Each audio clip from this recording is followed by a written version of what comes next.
छात्र मित्रों, उपसर्ग और प्रत्यय के भाग 1 में आपने देखा कि शब्द के पहले जो अक्षर या अक्षर समूह लगाया जाता है उसे उपसर्ग कहा जाता है।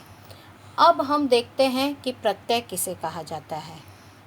प्रत्यय अर्थात जो अक्षर या अक्षर समूह किसी शब्द के अंत में या बाद में लगाया जाए उसे प्रत्यय कहा जाता है। छात्र मित्रों, देखो यहाँ पर उपसर्ग और प्रत्यय दोनों में एक विरोधाभास होता है, अर्थात दोनों में एक डिफरेंस है, एक अंतर देखा जा रहा है कि उपसर्ग में पहले और प्रत्यय में शब्द के अंत में या बाद में अक्षर या अक्षर समूह का प्रयोग किया जाता है।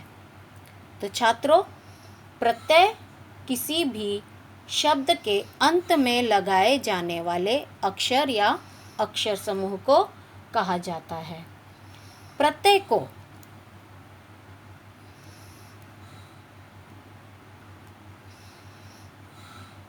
सर्वनाम,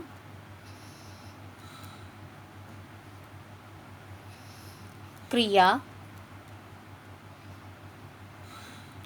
विशेषण,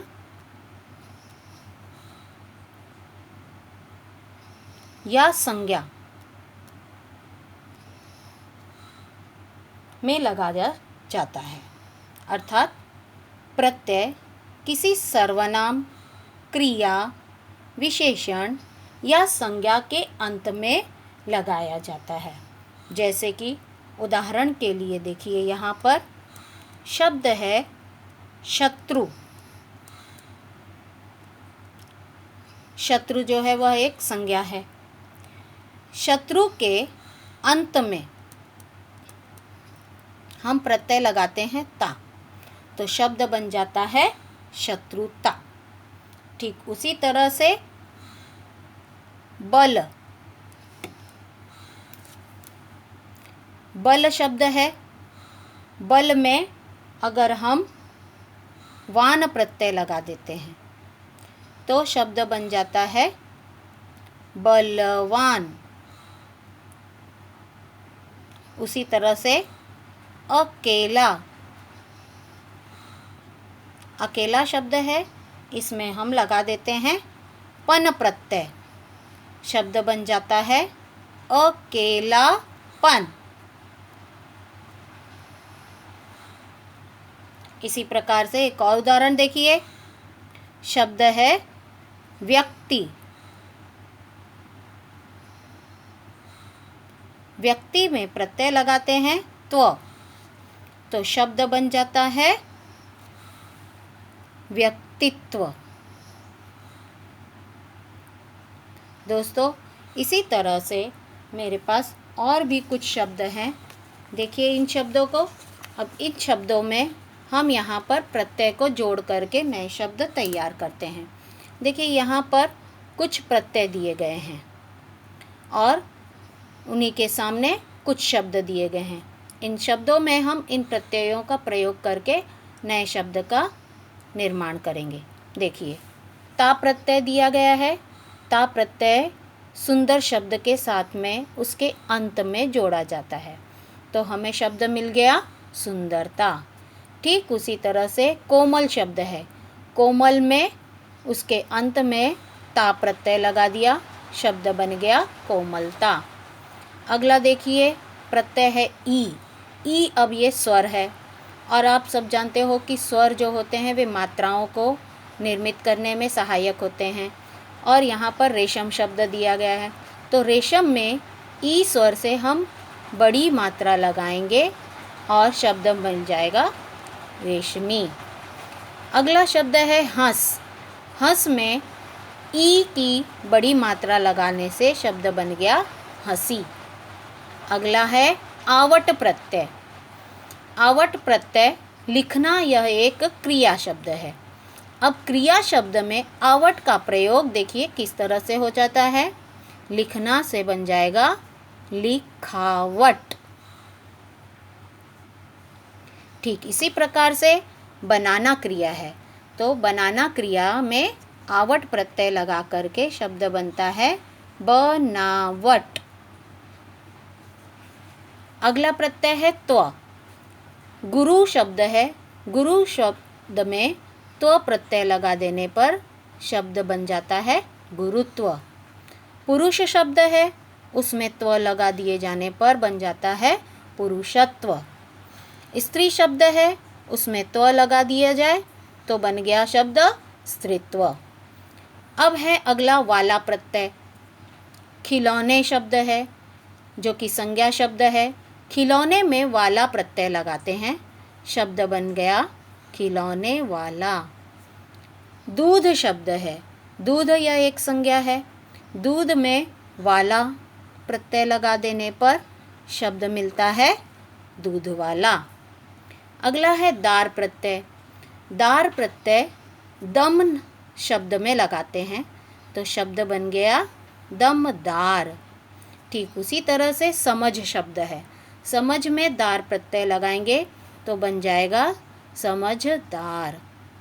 इस तरह से हम शब्दों के अंत में अर्थात शब्द के बाद में प्रत्यय को लगा करके नए शब्द तैयार करते हैं। आइए छात्रों, अब हम देखते हैं कि कुछ प्रत्यय यहाँ पर हैं और उन प्रत्ययों से हमें कुछ नए शब्दों का निर्माण करना है। तो उसमें अब हम देखते हैं कि सबसे पहला प्रत्यय दिया गया है ता। अब हम यहाँ पर कोई भी शब्द ले सकते हैं, यहाँ पर शब्दों की कोई पाबंदी नहीं है, कोई भी शब्द ले सकते हैं। जैसे हमने शब्द ले लिया यहाँ पर मनुष्य,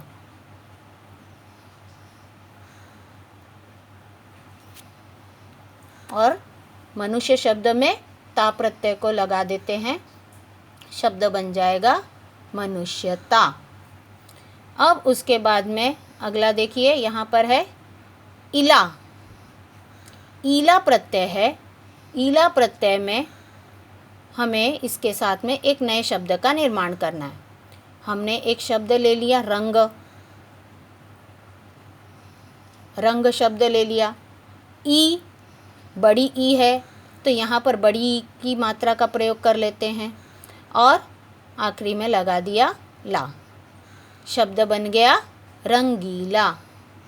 उसके बाद में है आवट, आवट लगाना है तो आवट प्रत्यय जोड़ करके नया शब्द तैयार करना है। हमने लिखना से लिखावट, बनाना से बनावट सीखा है, तो अब हम यहाँ पर लिखेंगे सजावट,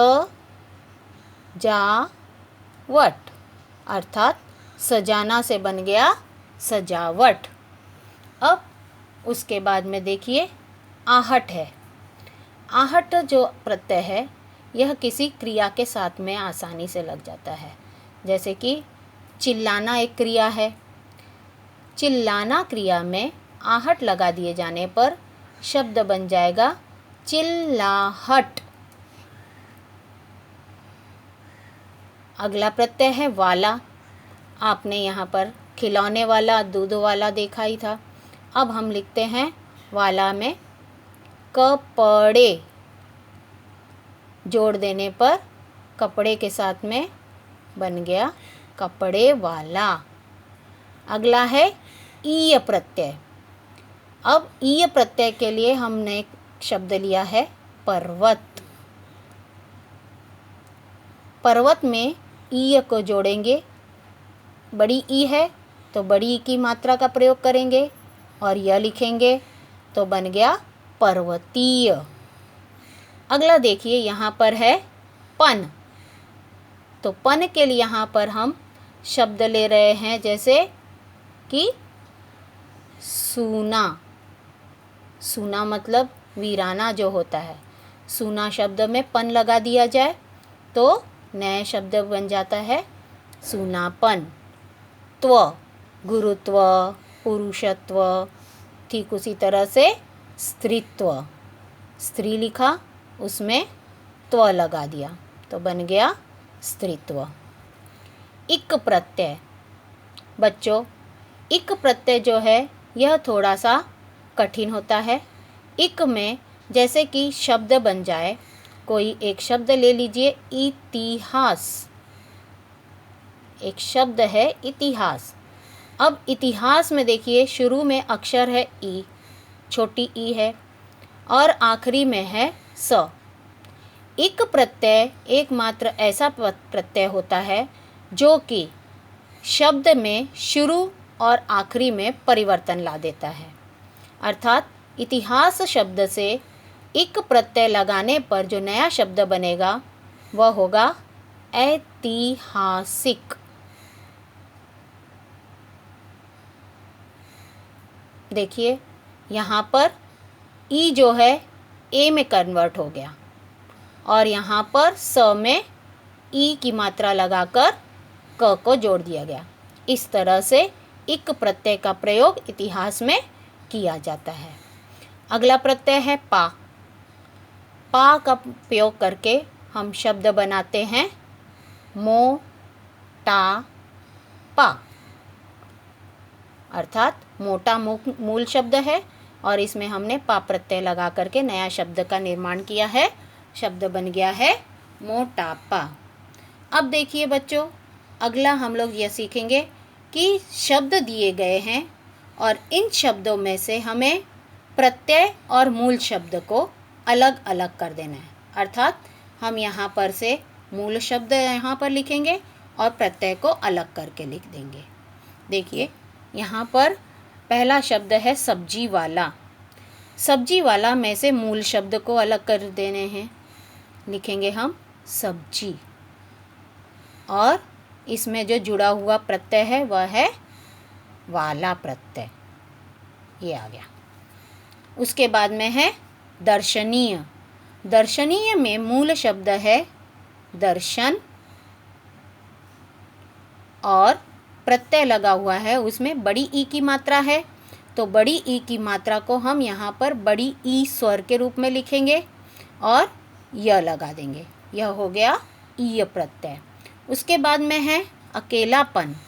अकेलापन में मूल शब्द है अकेला और प्रत्यय है उसका पन। अगला है बलवान। बलवान में मूल शब्द है बल और वान है उसका प्रत्यय। लिखावट मुख्य शब्द है यहाँ पर। लिखावट में मूल शब्द क्रिया के रूप में होगा लिखना। लिखना और उसमें प्रत्यय है आ व ट। देखिए यहाँ पर आ की मात्रा है इसलिए आ लिखेंगे, आवट। अगला है मधुरता। मधुरता में मधुर शब्द है और ता उसका प्रत्यय है। अगला है रेशमी। रेशमी में रेशम मूल शब्द है और बड़ी ई की मात्रा है, इसलिए यहाँ पर प्रत्यय भी होगा स्वर का बड़ी ई। अगला है लड़कपन। देखो बच्चों, अब यहाँ पर लड़कपन में जो मूल शब्द है वह हम लड़क नहीं लिख सकते। लड़कपन शब्द जो है वह लड़का शब्द से बना हुआ है, इसलिए यहाँ पर हम लिखेंगे लड़का मूल शब्द के रूप में और पन होगा उसका प्रत्यय। बच्चों, इसी प्रकार से लड़कपन की तरह ही एक और शब्द होता है जो हम लोग बचपन, इसे इस तरह से लिखते हैं, पन प्रत्यय के साथ में जुड़ा हुआ। अब इसमें बचपन जो होता है वो बच्चे से संबंध रखता है, तो बच्चों यहाँ पर बच्चा नहीं लिखा जाता है, इस बात का ख्याल रखें। यहाँ पर जब हम शब्द बनाते हैं तो बचपन लिखते हैं, परंतु जब उसका मूल शब्द ढूंढा जाए तो मूल शब्द के रूप में बच्चा होता है यहाँ पर शब्द, और उसका प्रत्यय होता है पन। तो छात्रों, देखा आपने कि किस तरह से यहाँ पर हमने शब्दों में से मूल शब्द और प्रत्ययों को अलग किया है। तो बच्चों, आपको प्रत्यय अच्छी तरह से समझ में आया ही होगा। अगर आपको किसी तरह की कोई परेशानी हो तो एक बार फिर से भाग 2 के इस वीडियो को ज़रूर देखिए। हम प्रत्यय के प्रकारों को भाग 3 में पढ़ेंगे। धन्यवाद।